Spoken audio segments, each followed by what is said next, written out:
अंदर पूरी तरह से अराजकता का माहौल है। भू माफिया किस तरह से हावी है। अभी जन कल्याण संवाद में आपने देखा है कि ये स्वर्गीय बीना देवी के पुत्र अमित कुमार जो कर्नाटक में इंजीनियर हैं, उसकी मां को जमीन को लेकर के किस तरह से टॉर्चर करके मार दिया। इनको भी धमका रहा है कि अपराधी से मत भिड़ो, जान मार देगा, निकल जाओ तुम यहां से बेच करके। और ये कहीं न कहीं भू माफिया पुलिस के भ्रष्ट पदाधिकारी का एक बड़ा गठजोड़ है और अंचल का भी कर्मचारी और संबंधित पदाधिकारी की भी उसकी मिली भगत है, जिसके कारण इस तरह की घटना घटित होता है। अभी हम लोगों ने एसएसपी से भी बात की है, उनके भी संज्ञान में है, ये लोग डरे सहमे हैं।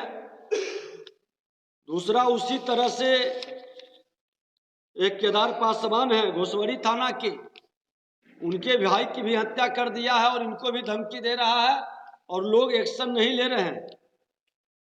एक मुंगेर खड़गपुर के भूमाफिया द्वारा जमीन पर कब्जा और परिवार के सदस्य की हत्या।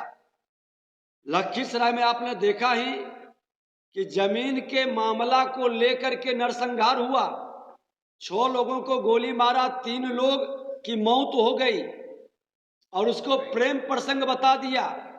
और हद तो तब हो गई जब वहां के मुख्य अभियुक्त, जब पूरा प्रेशर पड़ने लगा, डीजीपी साहब और मुख्यमंत्री को हमने खुद पत्र लिख के दिया, हमारी एक विधायकों की टीम जाके मिली, तो जब प्रेशर पड़ा तो लगता है कि मुख्य अभियुक्त लखीसराय के अंदर ही कहीं था, टहलते हुए आकर के आत्मसमर्पण करता है और एसपी अपने कक्ष में बुला करके पूरी बात उसे समझाता है और वो जो रटा रटाया शब्द बोल रहा है। धिक्कार है ऐसे प्रशासन को कि आज बालू माफिया के द्वारा जमुई में हत्या हो और वो आके आज समर्पण करे, लखीसराय में नरसंहार हो वो आकर के आज समर्पण करे,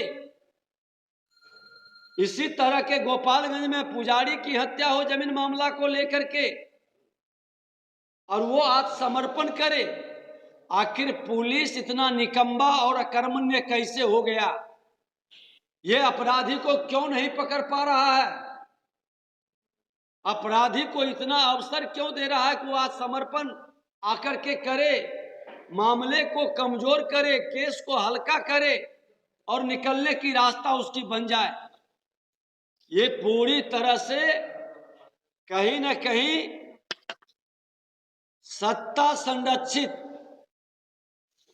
ये भूमाफियाओं का बड़ा खेल है। गोपालगंज में आपने देखा था आशुतोष शाही का, उनके 2 अंगरक्षकों के साथ भूमाफिया का ही खेल है जो सत्ता से जुड़ा था। मधेपुरा में सकरपुरा ग्राम में भूमाफिया द्वारा एक ही परिवार के 3 सदस्यों की हत्या, अभी 2 दिन पहले हमने गया था, और पूरे परिवार को इसलिए मार दिया कि उसका 16 कट्ठा जमीन रोड के किनारे है, वो जमीन पर उसका कब्जा हो जाए, कोई गवाह देने वाला न रहे।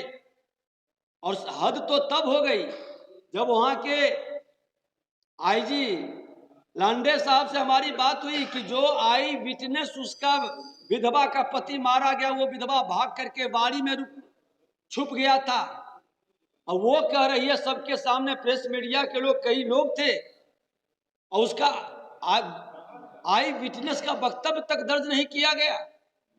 कैसे मामला को भूमाफिया के प्रभाव में थाना मामला को बदल देता है। अभी एक व्यक्ति ने भागलपुर का मामला में कहा कि एक सर्जेंट की पीट कर मौत हो गई, बैठे हुए परिवार है और कह रहा है कि वो आत्महत्या कर लिया। मतलब हत्या को आत्महत्या में बदलना, प्रेम प्रसंग में बदलना, जमीनी विवाद में बदलना, आपसी लड़ाई में बदलना, ये बहुत ही दुखद और दुर्भाग्यपूर्ण है। भोजपुर में भी भूमाफिया द्वारा हत्या, जमुई जिले के नगर परिषद वार्ड नंबर 11 में भूमाफिया अभय सिंह की हत्या, फिर जमुई का है इंद्रदेव रावत की हत्या, उसमें भी हम लोग गए हुए हैं। दोनों जगह नालंदा जिला के कोरथू ग्राम सुधीर यादव की हत्या भूमाफिया द्वारा, नालंदा जिला के ही मोरा तालाब निवासी सुनील सिंह की हत्या होटल के जमीन के लिए, समस्तीपुर के दलसिंह सराय में भूमाफिया द्वारा गोविंद राय की हत्या। इस महागठबंधन की सरकार में बालू माफिया का तो साम्राज्य चल रहा था, अब दारू माफिया का साम्राज्य अनाप शनाप पैसा कमाया है। और ये बालू दारू माफिया के लोग जमीन माफिया गिरी के साथ जमीन पर कब्जा, जो जमीन को वो खरीदना चाहता है उसमें लफड़ा खड़ा करना, पदाधिकारियों के द्वारा झमेला पैदा करना और थाना के प्रभाव से मिली भगत से उस पर कब्जा का खेल बनाना, ये दुखद दुर्भाग्यपूर्ण है। ये तमाम मामले को सरकार एक स्पेशल ट्रिब्यूनल बनाया, आज उसके अंदर इतना न्याय में लंगदी होता है, इतना समय लगता है। घोषणा तो कर दिए कि थाना में सीईओ और थाना प्रभारी देखेगा, डीसी एलआर और एसडीओ, लेकिन सच्चाई है कि समय पर न्याय नहीं मिलता है। थाना प्रभारी खुल कर करके ऐसे लोगों के विषय को, आज गोपालगंज में जो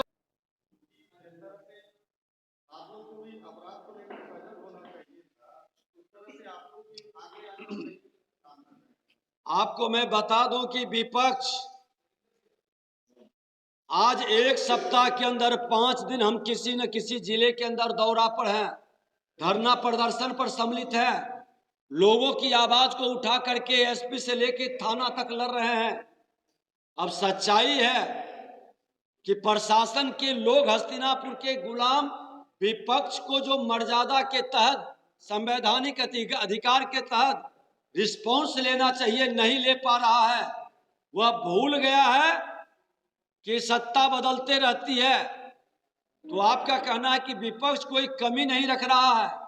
आज बता दें कि विपक्ष का लगभग 460-70 दिन हुआ होगा और 337 दिन किसी न किसी जिले के अंदर विपक्ष के नेता के नाते हम लोग आंसू पोंछने में लगे रहे हैं।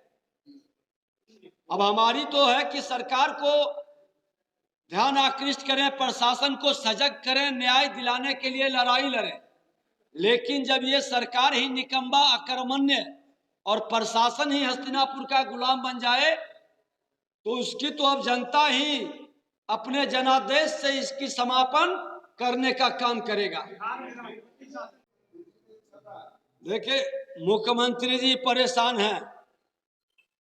आज हमने खुल करके उनको बोला था कि मुख्यमंत्री जी, आपका जो महत्वाकांक्षा को जगाया, प्रधानमंत्री बनने का सपना दिखाया, वो व्यक्ति आपका नाम का प्रस्ताव तक नहीं किया और उसके आड़ में आपकी सत्ता को अस्थिर करके पूरी तरह से माफिया राज को स्थापित कर दिया है।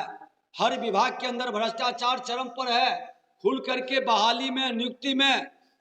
अब आज फिर विधानसभा में देखिए कि 204 के कितना पद का फिर नियुक्ति का निकाला है। लग रहा है कि गाड़ी छूट न जाए, जैसे तैसे जल्दी से बहाली करके कमाई करके लूट लें। ये भूल गए हैं कि सत्ता परिवर्तन के बाद ये तमाम जो आउटसोर्सिंग के माध्यम से बहाली हो रही है उसकी समीक्षा होगी और जरूरत पड़ेगा तो उसको रद्द कर दिया जाएगा। ये पूरी तरह से पैसे की वसूली है। जब यहाँ सक्षम एजेंसी है तो इस तरह का खेल क्यों कर रही है, और जो लोग इसमें संलिप्त हैं उस पर कार्रवाई भी स्पीडी ट्रायल चला करके करे। ये बिहार को अराजकता का शिकार नहीं बनने देंगे और सड़क से सदन तक इसको लेकर के अपनी बात को भी रखेंगे और आंदोलन भी होगा। पुजारी को धमकी दिया, मंदिर के लिए वो जमीन खरीदा था, अल्पसंख्यक समाज का लोग थाने के अंदर उसको गाली दिया, थाना में सीसीटीवी कैमरा लगा था, क्यों प्रशासन के लोग उसमें नहीं देख करके जब धमकी देता है, मार देता है और उस पुजारी को प्रेम प्रसंग से जोड़ देता है। धिक्कार है इस प्रशासन को। इस तरह की मानसिकता बिहार के अंदर एक जंगल राज अब नहीं रहा, ये गुंडा राज में तब्दील हो चुका है। और मुख्यमंत्री जी को हमने साफ शब्दों में कहा था मिलकर के कि ये राजद के लोगों की मानसिकता गुंडा राज में तब्दील करने में आपकी भूमिका है और आप जिम्मेवार हैं। और जिन लोगों ने जनादेश का अपमान करके चोर दरवाजे से राजद को लाके सत्ता में बैठाया है, आज बिहार में ये गुंडा राज स्थापित कर रहा है। तमाम घटनाओं के लिए इन लोगों की जिम्मेवारी तय हो। जैसी करनी वैसी भरनी, जो जैसा करता है वो उसी तरह का पाता है। आज जदयू के अंदर जनादेश का अपमान कर करके जिस तरह से राजद को गलबहियां किए, तो राजद के लोग जदयू को तोड़कर अपनी सरकार बनाने के लिए बेचैन है और राजद को कुछ दिन के लिए दबाने के लिए ये सब सिर्फ एक झमेला है, इससे ज्यादा कुछ नहीं।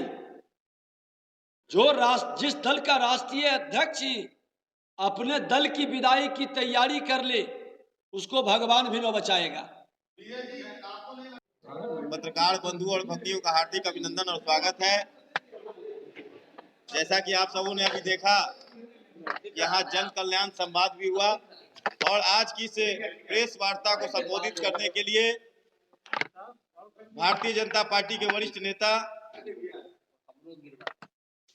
बिहार विधानसभा के नेता प्रतिपक्ष माननीय विजय सिन्हा जी, उनके बगल में भारतीय जनता पार्टी प्रदेश के मीडिया के सह प्रभारी सुनील सेवक जी। अब मैं सीधे सीधे आदरणीय विजय सिन्हा जी से अनुरोध करूंगा कि अपनी बातों को के पूरी माहौल अपराध और भ्रष्टाचार चरम पर है, अराजकता का माहौल है। हमने माननीय राज्यपाल महोदय से भी हस्तक्षेप के लिए हमने उनसे आग्रह किया था कि बिहार में जो स्थिति बन रही है इसमें हस्तक्षेप आपका आवश्यक है।